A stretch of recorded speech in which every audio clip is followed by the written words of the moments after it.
President Biden, now President Biden, condemned protests and violence on the far left and the far right before he was president. Why haven't we heard anything directly from him about the riots in Portland and the Pacific Northwest since he was inaugurated?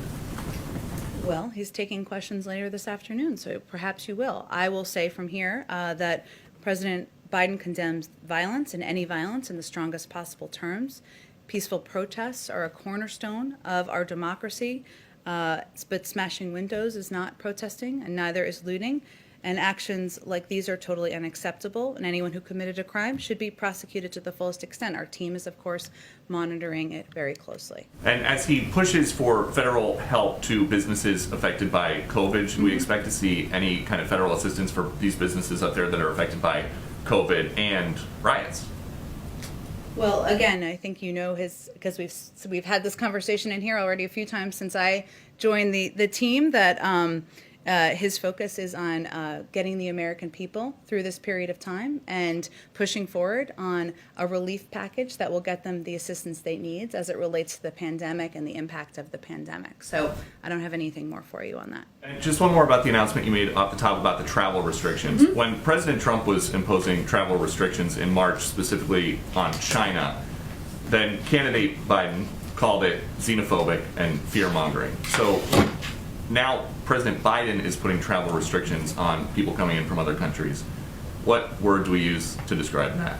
Well, I don't think that's quite a fair articulation. The president has been clear that he felt the Muslim ban was xenophobic. He overturned the Muslim ban. He also, though, has supported, and he himself, even before, or we did, I should say, even before he was inaugurated, steps, travel restrictions in order to keep the American people safe, to ensure that we are getting the pandemic under control. That's been part of his policy. But he was critical of the former president for having a policy that was not more comprehensive than travel restrictions.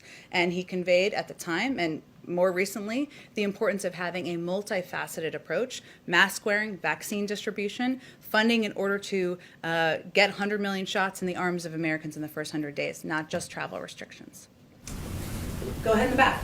Yes, two questions, one domestic, one foreign, please. The first is that Bill Pascrell, a congressman from New Jersey, just about an hour ago suggested firing the entire Postal Board of Governors, and he sent a letter to the president to that effect. Is there any plans to make changes, given what happened at the post office over the last couple of years, to try and remove the Postmaster General? It's an interesting question. We all love the mailman and mailwoman. I don't have anything for you on it. I'm happy to check with our team on it and see if we have any specifics.